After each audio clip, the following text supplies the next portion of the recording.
Good evening, everyone. Good evening, everyone, and welcome back again to another YouTube Live.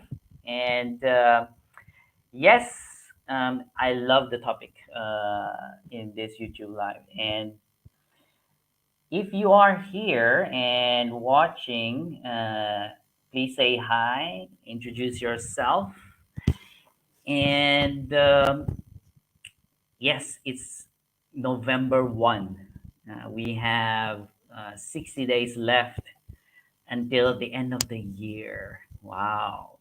So, and welcome to my channel. I am Jovan. If it's your first time here, I'm a mindset coach and I help people who want to start their business to develop a very strong entrepreneurial mindset so that they can achieve what they want in building the business that they love.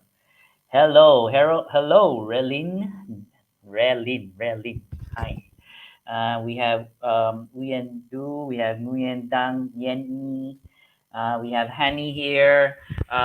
Welcome. Thank you for being here. And tonight, of course, since we are going to be talking about mindfulness, if you do have questions around mindfulness, about meditation, about the mind and how it can how it helps us, if you cannot fully understand what it is about, feel free to ask those questions. I'm here to support you, and of course, I since our topic is mindfulness, I will be really mindful as well. All right, good. So yes, let's get started. I'm super excited. So our main question is, there you go. I wonder why you weren't showing up. Okay. What is the purpose of mindfulness? Oh, Juliet. Hello, Juliet. Thank you for being here. What is the purpose of mindfulness? And so maybe what I can do is talk about the definition of mindfulness first, right? And I think some people confuse that with, let's say, for example, meditation, or other things. And so I think it will be good to clarify that first. So mindfulness, when we talk about mindfulness, and I'll just look it up right now. I have my computer in front, and the definition, if you Google it, do a quick Google, and it will give you two definitions. So one is the quality or state of being conscious or aware of something, right? Then the second one is a mental state achieved by focusing one's awareness on the present moment. So I wanna like share those definitions first, because there are two things that stand out in those two definitions. So one is awareness, and then the second one is present moment. So so mindfulness is really a term that is developed, very new. Is very new. Um, in the past, like during the times of Buddha, and they don't have that word. There's no word that describes mindfulness. They just know about meditation, all these things, and yeah. So so mindfulness is a new word that was developed and coined by Americans who went to India, and they started learning about meditation, all this, which was originally from Buddhism, right? And the thing is, in America, the the popular religion is actually Christianity. So there's a lot of Christians, there's a lot of Catholics, and so the people who was going to bring meditation to America, they thought, hey, if we bring this new technology, and then like we say, oh, this is from a religion, then people won't easily accept it, right? So they thought about this, and so that's why they thought of, okay, why not we call it something else? So the reason why they wanted to do that, because meditation itself is a tool. It is a tool. So this is the difference between meditation and mindfulness. So meditation is a tool to have mindfulness. So mindfulness is that state, right? So that state of awareness of being in the present moment. And for you to be able to reach that state, that present moment, then you can use meditation or you can use other things, right? So that is mindfulness. So what is now it's very clear, right? So mindfulness is about being aware of the present moment. So that's basically increasing your awareness to be in the present moment. So what is the purpose? So why do we want to, why do we want to have mindfulness, or what's the purpose of mindfulness? So the purpose of mindfulness, to me, is really the mastery of your mind, because mindfulness, and I think, how many people are here? So there's a few of you here, five of you, and you might be able to relate to this, right? So in any moment of your day, you'll probably be thinking about things, right? So you'll be thinking about, okay, what do I want to eat for lunch, for example? Or maybe you'll think about something that happened yesterday, like, oh, I should have worn that, shirt instead of that black ugly one. And your mind keeps going back and forth, like traveling, going to the future, going to the past, always like traveling back and forth. And it's so noisy, right? So there's a lot of noise inside your head, like, oh no, you should have done that, you should have done this. Oh, do you remember the time, when you were small, you were playing with these kids, like a lot of memories, you recall a lot of memories. And so that's what's happening inside our mind. And so mindfulness brings us back into the present moment, and that is very, very powerful. So the reason why we want to bring ourselves to the present moment, and because it's very, very simple. If you think about it, the only thing that is real is the present moment. The past is already done, it's finished. You cannot change the past. Am I right? I haven't heard anyone create a time machine. I think it's only in the movies. But in the real life, there's no time machine for you to take and then go back in the past to change it, right? So there's nothing like that. So you cannot change the past, right? We all agree with that. And then the future isn't happening yet, right? It's not happening yet. And so it's not real as well. And so the only thing that is real is actually the present moment. And yet our minds always go to the past, always goes to the future, always goes to the past, always goes to the future. And so that is the reason why we are not able to work and take action very powerfully, because our mind is always, going back and forth, going back and forth. And so mindfulness, the purpose of mindfulness is really to bring us back into the present moment, so that we can, hold back our power and take action more powerfully in our lives, right? So that is the main purpose of mindfulness. And I wanna, like, for those who are here, I mean, if you are gonna be watching this replay as well later on, one and meditation is just one way of doing it. If you've done meditation, you probably know how to bring yourself to the present moment. But if you haven't, another exercise that I learned, which is not meditation, is when we can feel our body. That's also an exercise for mindfulness. So I went and attended this, like, group group gathering, and they were talking about mindfulness, and there was this very simple exercise that I still remember up to now, wherein and everyone who's listening, you can follow along. You just spread your arms like this, right? Like this. Can you see that?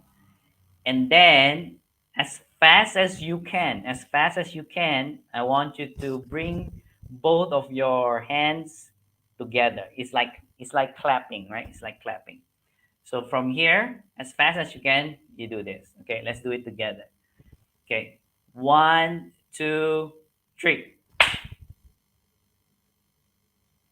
And then I want you to notice and feel, what's happening on your hands. I want you to feel what's happening in your hands. And then you will feel that, there's this tingling feeling. There's a bit of, heat as well. And so it's a very simple exercise that brings you back to the present moment and make you sense your body, specifically your hands. Of course, don't do that all over your body, right? It's going to be painful. But that's a very simple exercise that you can do, is to take notice of what's happening. And another way of practicing mindfulness is, for example, when you are showering. I love doing this, when I shower, and then I just feel the water, you know, touching my body and my skin. If it's cold water or hot water, but I just enjoy each and every second, every moment of that feeling. And that's also being very mindful. And a lot of times people associate mindfulness or being mindful to slowing down. And the reason why they associate mindfulness to slowing down, because when we slow down, then we notice more things. We're not rushing, we're not kind of like being in automatic. And mindfulness is really a very, very important practice, if I can say. It's a very important practice nowadays because a lot of people um, are already very, very distracted. A lot of people are, just running on automatic. Like, I'm gonna do this, I'm gonna do that, and then it's like check, check, check, check, check, check, and people don't slow down anymore and feel the present moment. And so mindfulness is very, very important. So later on, I think if there are more questions about mindfulness, then I'll share my personal experience. And as promised, I will share that another program that totally changed my life. I think earlier I shared that one of the programs that changed my life is Money in You. And then there are other three programs. So I will share one program that is related to mindfulness as well. So I hope I've answered that purpose of mindfulness. Basically, the purpose of mindfulness is to really just bring us to the present moment so that we can, act powerfully and not our minds jumping around here and there, right?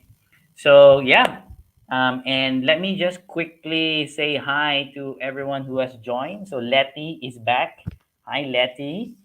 And then Duk Tuan, hello.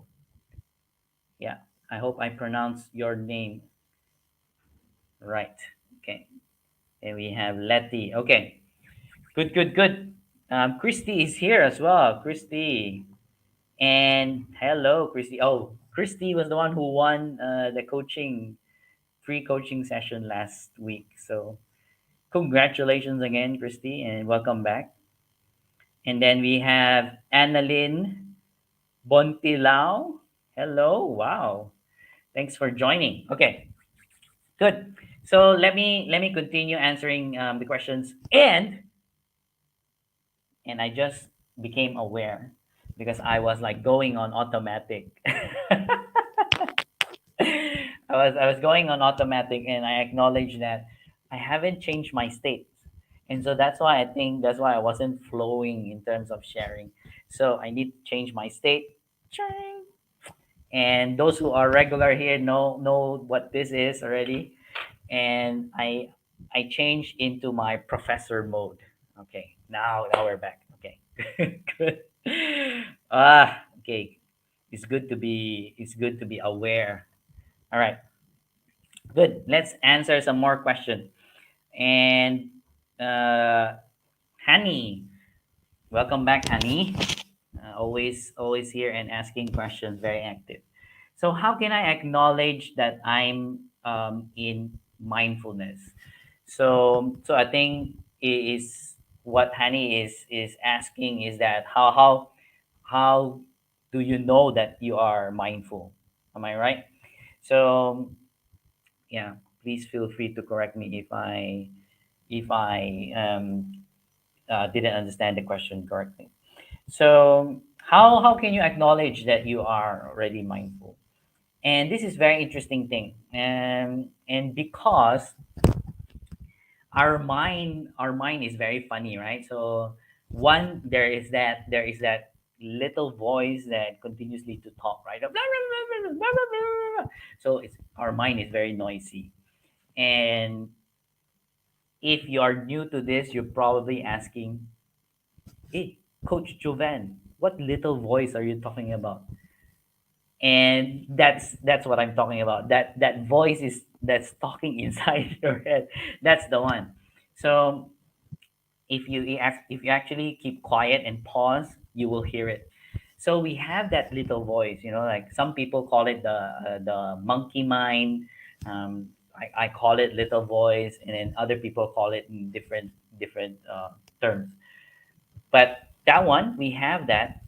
And that little voice is the one that is confusing us, that the one that is always talking about the past, or maybe talking about the future, making you worried, making you anxious, all these things. So if you can experience some negative emotions, like maybe disappointment or sadness, regret, all of those point to the past, right? All of those point to the past. And when you are feeling anxious, like, what am I going to do? What am I going to do? Or, you're feeling scared, or you're feeling overwhelmed.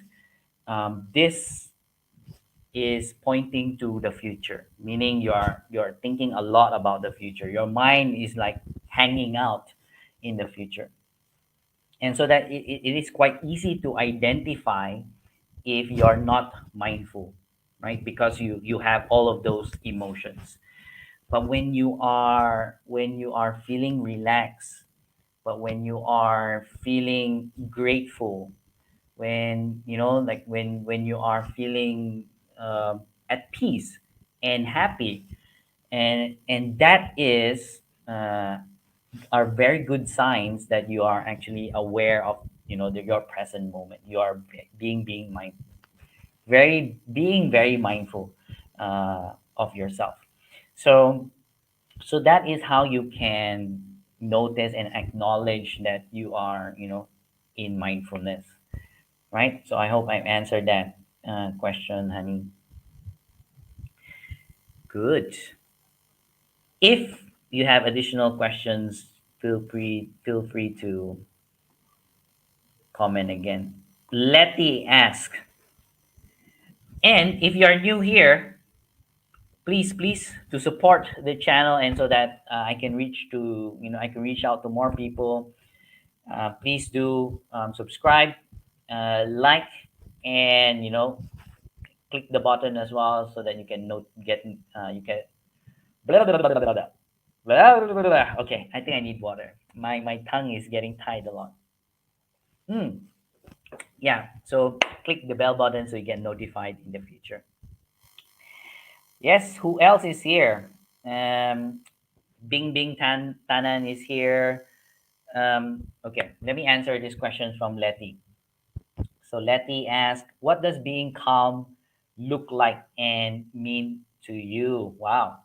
And this is a very interesting question, Letty, because meaning is different for everyone, right? So each one of us have different meanings. So I'll definitely answer this for you. So first, a lot of us think of being calm at a certain. So we have most likely a common picture of what being calm means, right? So being calm, and like someone who is not easily excitable, or someone who is not easily like shaken up, and they just move through the world like like very zen, like that person is quite calm. So we have that idea, right? So this person is calm, and then the body, you can see that their body is like, I think every one of us, well, most of us would have a good idea of what calmness feels like. Our shoulders will definitely be like down. It's not like this, it's not scrunched up. Typically when we are anxious and we're feeling kind of like fearful, then our shoulders are up and scrunched, like very tight. But when we are calm, our shoulders actually like just down there and relaxed. So that's kind of like majority of people will have that picture of someone who is calm, right? But to me, my meaning behind being calm has become so powerful in the past 3 4 years. So I am a believer of and a practitioner of law of attraction. And some of you might have heard of this before, like law of attraction. And one of the key lessons that I've learned from law of attraction, in order to attract things that we want, we basically need to put ourselves in the moment or in the future, when we actually have what we want. So let's say, for example, you want $1 million. So I want to be a millionaire. Okay. I use that example because it's very easy to understand. It's common. So if you want to be a millionaire, and let's say, and if you're listening to this, I want you to imagine yourself achieving that. Like you have achieved that. You received, you check your bank account, and when you open your bank account and then you see you have $1 million, US dollars, Singapore dollars, whatever you want, right? $1 million. So when you see that $1 million, how do you feel? So most likely you have this sense of happiness, sense of relief, because a lot of times, uh, majority of people in the world, maybe 80 90% of people in the world, we need to work in order to get $1 million, like and that's our perception of it. And so once we receive that $1 million, then we will feel like, like, wow, I finally achieved it. I finally achieved my dream of becoming a millionaire and having $1 million. And so what happens is that we feel relaxed. We feel happy. All these emotions. And what I learned from law of attraction is that calmness, feeling calm, is one of the key ingredients, one of the key emotions in attracting things that we want. And so when I learned that, then the meaning of calmness for me became so powerful, right? So now I always I try as much as possible to always stay calm, because then I attract what I want in life, right? So yeah, wow, from mindfulness it went into law of attraction. But that's why I love that question that you asked, Letty, because that's what being calm means to me. So I hope I've answered that powerfully as well. Good, good, good. Who else is here? Say hi. Say hi if you are here and watching. And Annalyn says she loves the topic. All right. Yes, I love the topic as well. Doo-doo. From Jovi. Bing Bing Tanan. Good evening from Jovi. Okay. So, hello, hello. Yes, if you are new here, please subscribe so that we can reach more people. Okay. Wu Yan ask she asked, is mindfulness always focusing on the present and non-judging? Yes, yes. The shortest answer is yes. I explained already that the main definition of mindfulness is really creating that awareness for us to be in the present moment. So non-judging, I love this. Excuse me. Non-judging. Let me share more on that. So now that we are present, one of the things that is the effect, the effect when we practice mindfulness or when we practice meditation, is that now that we can start to observe. Oh, by the way, I wanna like clarify this because I remember some of my students before when I was like teaching. They were asking me about meditation, and so one particular question is always like standing out. They always ask this question: Is the purpose of meditation to quiet the mind? And in essence, meditations meditation is not supposed to quiet your mind. Meditation is actually helping you practice and strengthen your mind to not listen to your crazy mind, your the little voices that you hear. And if I were to compare it to something that a lot of people would understand, when we want to build muscles, what we want, a very nice body, big muscles, we actually go to the gym, right? So we go to the gym, and then we go and exercise, we lift weights, and the muscles become better, right? Meditation is like going to the gym but for your mind. And so that's what it does. So you train your mind to become stronger and stronger, and your mind doesn't become quiet.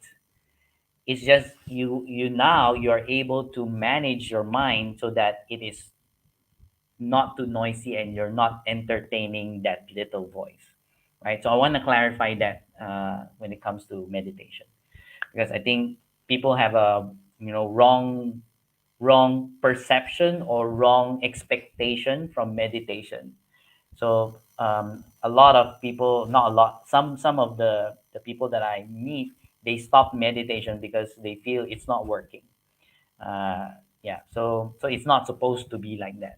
So it's supposed to just train your mind so that your mind will be stronger. Okay, so let's go back to the question. So non-judging. So when we are meditating, for example, then the main exercise that we are doing when we are meditating, or what we are being mindful of, is we start to notice what is actually happening inside our mind.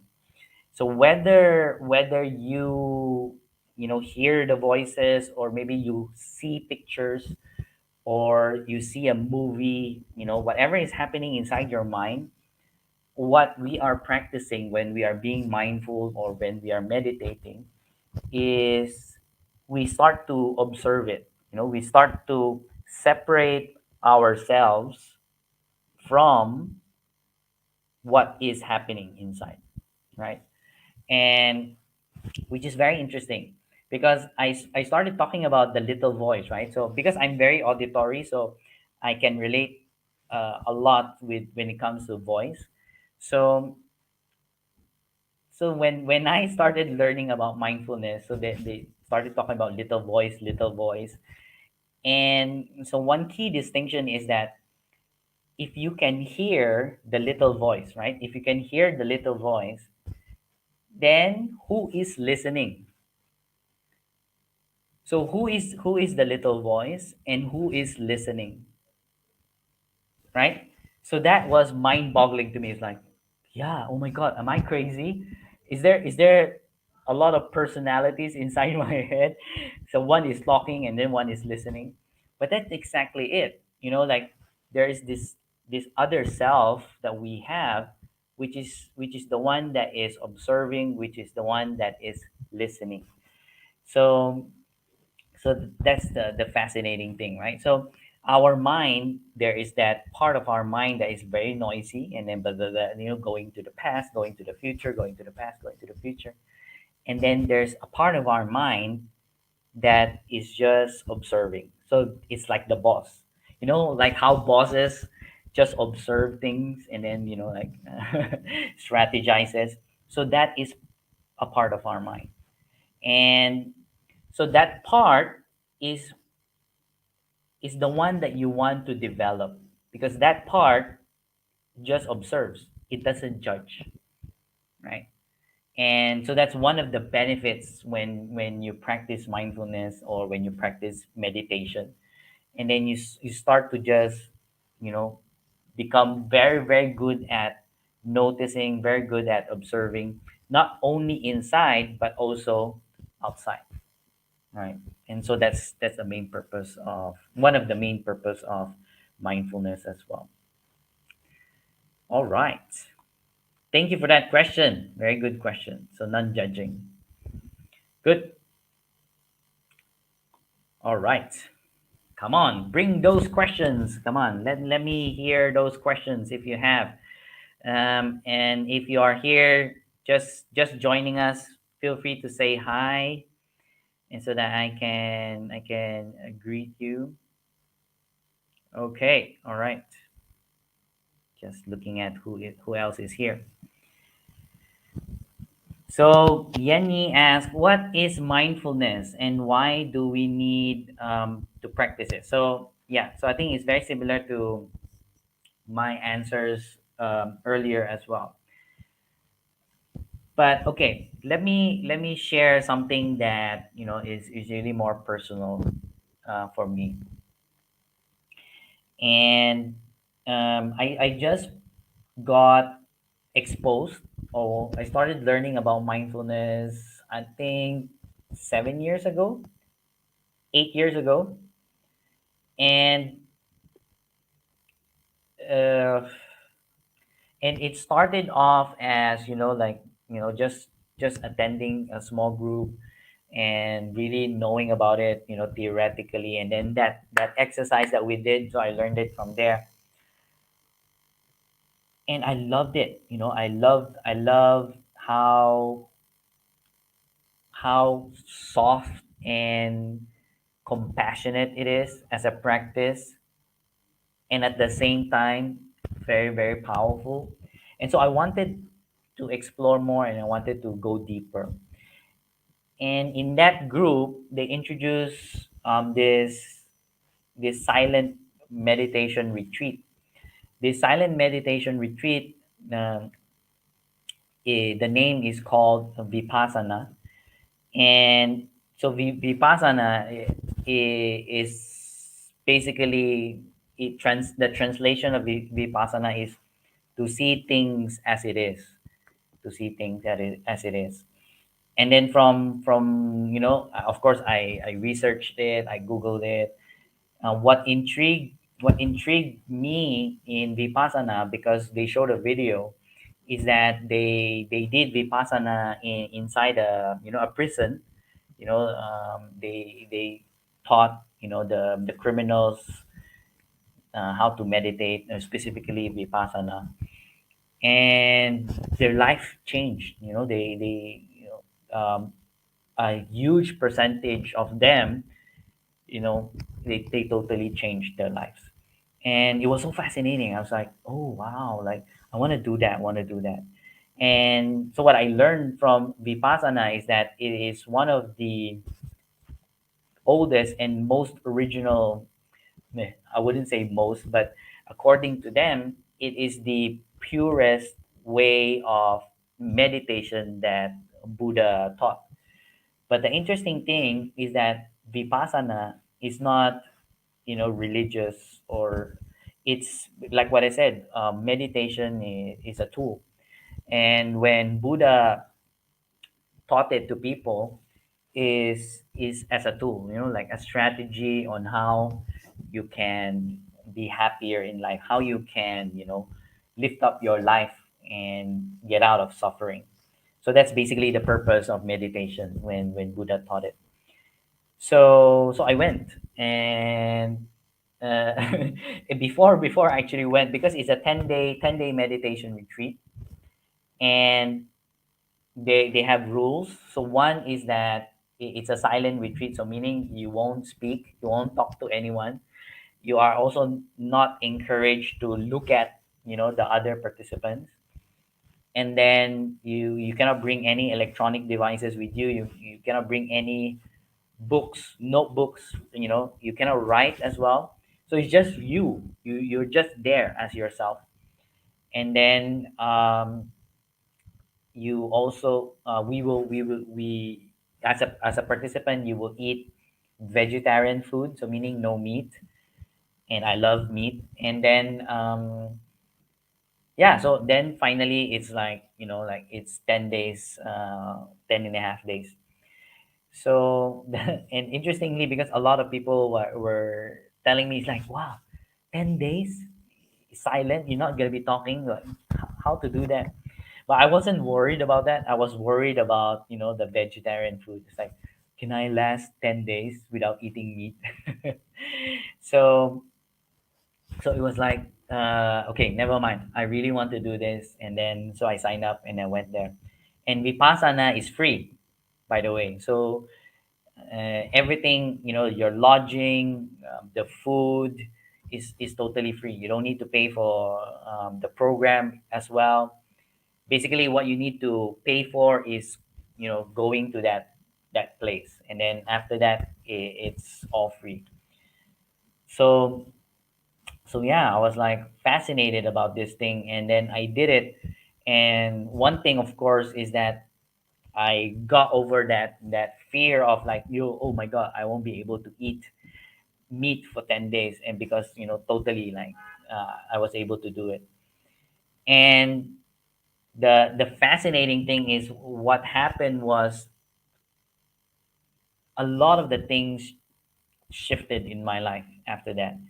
So one is that, like, food, my relationship with food, became transformational. It's like totally different. And then two, a lot of things that I wanted now made sense. Like, now, whatever I'm doing right now in the moment, I can clearly see that it's actually not aligned to what I wanted in life. And so a lot of things changed. Even health wise, like what kind of food that I eat, what kind of food that I drink, a lot of that changed. And just like that. So when I got out of Vipassana, complete immediate change. And so that was very, very fascinating to me. And yeah, and then I had a lot of beliefs that is totally kind of like wacko, like a tattoo. So this is my tattoo that came from Vipassana. This actually means impermanence. So meaning nothing is permanent, and I got it from there. And a lot of things change. And I used to be someone who despise, and I had a like this perception of people who have tattoos are bad people, and that totally changed as well. So yeah, a lot, and I'm so thankful for that program as well. So yeah, so I think the answer to the why question is, why do we need to practice mindfulness or meditation, is because it's really transformational. And the better you become at it, it it's really, the result that you're going to expect is sometimes going to be like unexpected, but for sure it's going to be transformational. So yeah, I can only share my story because each and every one of us will have different experiences as well. Thank you for listening. All right. So, Brishan. Hi, Brishan. So, I haven't seen you here. So, he has a question. Without mindfulness, can we find who we are? Interesting question. Interesting question. Hmm. So first, Brishan, and you can correct me if I'm wrong, is that you are asking the question, the biggest one of the biggest question that we can ask ourselves is, who am I, right? Who am I? And okay, so in the whole world, in the whole world, not everyone knows mindfulness, right? Not everyone knows mindfulness. So I think it would be a bit unfair to say that mindfulness is the answer to that question. Is you gotta practice mindfulness to know who you are. Mm, I have it that, and this is also my belief, is that to to know who you are, you can practice mindfulness or you can practice meditation to understand yourself. And sometimes it's also not that easy, because you never know, right? You need to really practice, and of course, you need to do things in the real world. You need to go out into the real world and do things in order to know who you are. But I don't think it's necessary to practice mindfulness in order to know who you are, because there there are people out there who doesn't even know what mindfulness is, but they get a good sense of who they are and what they are about, um, why they're here, what's their purpose, right? So again, I want to go back to the first thing that I mentioned, is that mindfulness is really just a practice, right? So there's a lot of things that we can do in life. So it's very similar to the gym analogy. So going to the gym is just one way of becoming healthier or becoming fit. But there's a lot of exercises you can do. Sports, you can run, or can have a physical activity. You walk regularly, then those things also help you physically. So I have it that there are other tools, other practices that people can use in order to know who they are as well. So it doesn't necessarily have to be mindfulness, but mindfulness is one of the ways to do it. Yep. All right. Good. Good. Good. Wow. Interesting question. Uh, okay. Here we go. What is the method to practice mindfulness? Yeah. Okay. So the most popular way to practice mindfulness is definitely meditation. And because meditation is already a proven technique, proven system that you can use, and just follow it, and then you will be able to kind of like get to a certain outcome or results in your life. Then that's one. And then I think I shared, slowing down and really feeling and sensing what's happening uh, in your body, like the sensations. So that's another way of doing it. And then one of the other things is that is powerful is basically noticing. So the sensations, that's one, because anything that is going through our senses, what we see, what we hear, what we feel, what we smell, all of this are sensations. And when we get in touch with our sensations, then it brings us to the present moment. Then the other one is slightly like deeper, is the emotions. So when we can take notice of our emotions, because normally our emotions happens in the present moment, like right now. I'm feeling a bit like, like uh flustered and grateful, and like, a lot of emotions are happening. And when I can start noticing that, then it also brings me to the present moment. So those are things. And I don't want you to like do a lot. And if you're someone who, let's say for example, you don't want to do meditation, then there are other ways of doing mindfulness, being mindful as well. So those are the other things. Okay, thank you for that question. And again, thank you for staying and listening. And I know this topic is not like a normal conversation, unlike business and all this. But interestingly, I think mindfulness is a very good practice for entrepreneurs, or if you want to become an entrepreneur. The reason for that is when you start a business, or when you go into that journey of becoming an entrepreneur, it's really a roller coaster ride, right? So if you're someone who loves roller coaster, then entrepreneurship is for you. You'll be like, oh, and then yeah, so a lot of ups and downs. But you see, with the ups and downs, what comes with that is the emotions that we are feeling, right? And the emotions goes up and down.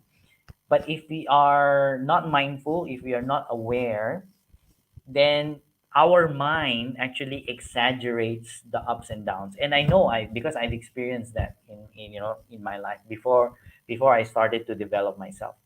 So it goes ups and down, and our mind multiplies it. So the excitement becomes super excited, and then if you feel bad, then it multiplies it. It becomes times 10. And so when we start practicing mindfulness, when we start becoming more aware, what happens is, instead of having all this like ups and downs, then it's only very small ups and downs. Like it's a small wave. It's like that. It doesn't exaggerate. And so that is okay. So that now you become much more objective, much more powerful in making decisions, in your business, in your life. So that is one of the advantage of being an entrepreneur who practice mindfulness. Definitely. All right, good. Let's answer. Hani has another question. So, how can meditation help when I have to deal with problems? So I think the biggest thing is, again, going back to emotions, is instead of making decisions based on emotions or impulse, what happens is that when we are mindful and when we meditate, then we pause. And that's the biggest thing that you can take from well, not the biggest, one of the things that you can get from meditation is the power of pausing. Pause. Because we don't need to always make decisions very very fast, right? So I know the society nowadays say, oh, must, and I and I'm also like that. I'm quite impatient. It's like, oh, go go go go. You need to make decision now. We need to make decision now. And so I have to recognize that for myself as well, and I have to really slow down and pause so that I can make better decisions. Of course, there's no assurance that is the perfect decision or I'm gonna get it 100% right, but I am 100% sure that if I slow down and I pause, my decision becomes better, right? So that is guaranteed. So yeah, so that will definitely help when you have to deal with problems, especially if the problems causes you negative emotions. So the best thing that you can do is to really step back and pause. And if you have a meditation practice, you can also do that, like 1 minute 2 minute meditation, just to breathe and feel your body, be present. That will definitely help you in solving your problems and dealing with your problems as well. I hope I answered that, Henny. Good. And there is a question here that is quite interesting from Tan Tan. I hope I said your name correctly. In mindfulness, is there division of spheres? So I am curious. What is this sphere that you are talking about? Division of spheres. Is this sphere talking about our mind? What is it? What is it specifically? So maybe Tantan can clarify what is this division of spheres. My What I am thinking of, and while I'm waiting for the answer, is whether mindfulness is really a whole thing or it's not. And I don't know how many of you here are spiritual, and I'm not saying religious, I'm saying spiritual, because one of the things that I got from regularly meditating was connection. So when there was a point when I was meditating, I got connected to, I don't know how to describe it, to everything. And I'm not sure if this is the question that Tandan is asking, division of spheres. And ultimately, each and every one of us, and this is what I learned from meditating myself, each and every one of us, humans, animals, plants, everything is connected. And when I experience that, it's, I don't know how to describe it. It's very humbling. And all the problems that I had became so small. Like, why am I complaining? When my problem is so small, and there's this huge thing. And that actually strengthened my desire and my belief to help other people, because if I help another person, I'm actually helping myself as well. And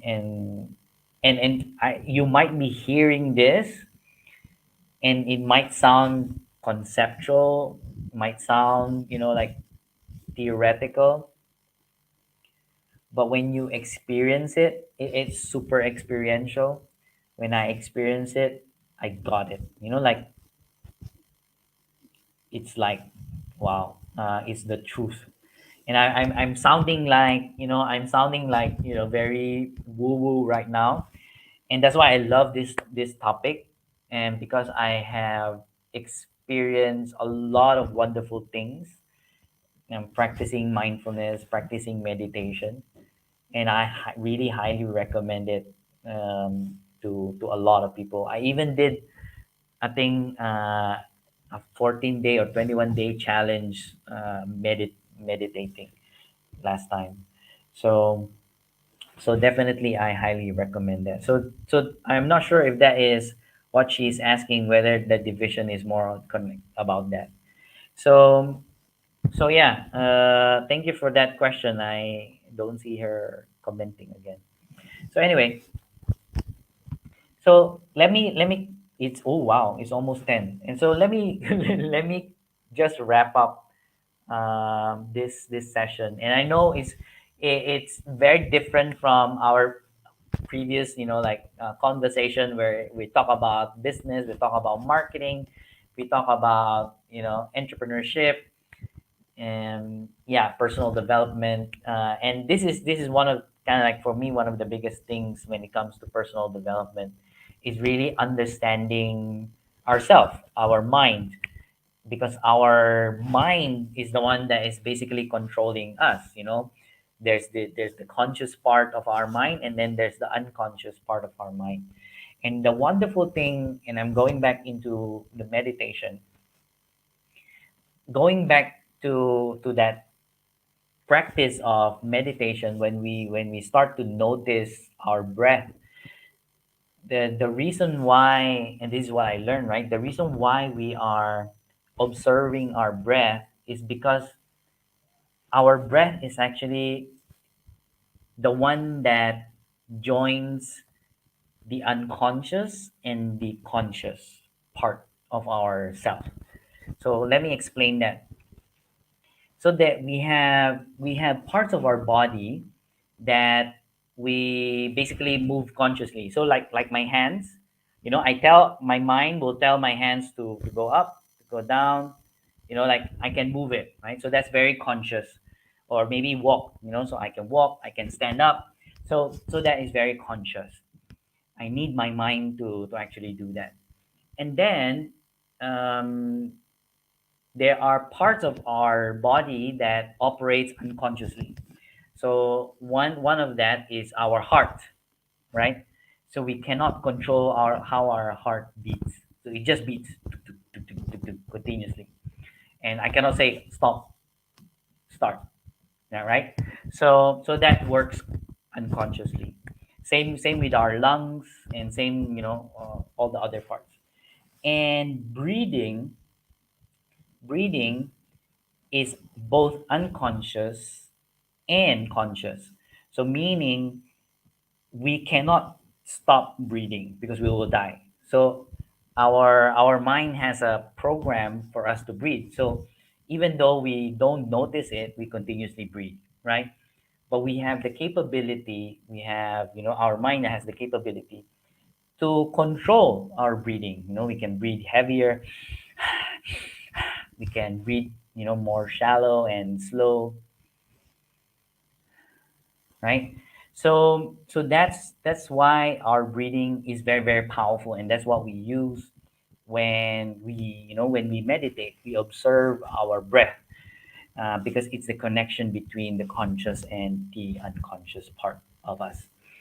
So so to me, personal development and entrepreneurship, and meditation, mindfulness, is all connected, and it really helps us as entrepreneurs. If you want to start a business, I always say this: you have to develop yourself, right? You have to develop yourself, because your business will only grow as you grow. So if you develop yourself, then your business will grow as well. And a part of that tool that I use is mindfulness because of how powerful it is, right? So let's breathe.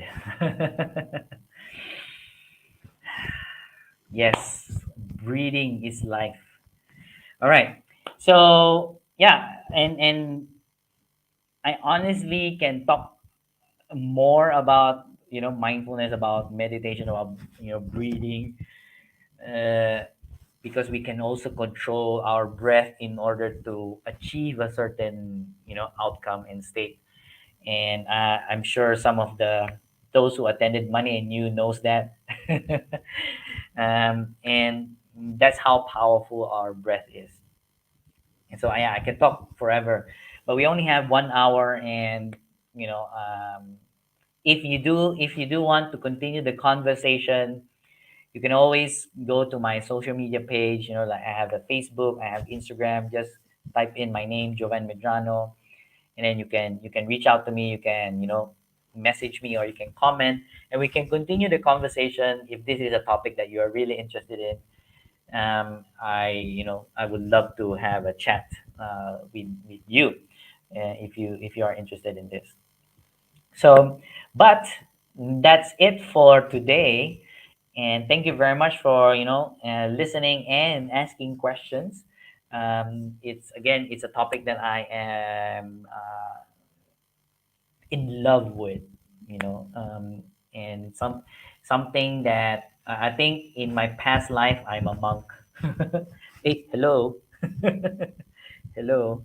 uh, yeah, so thank you very much again, and for being here, and see you next week.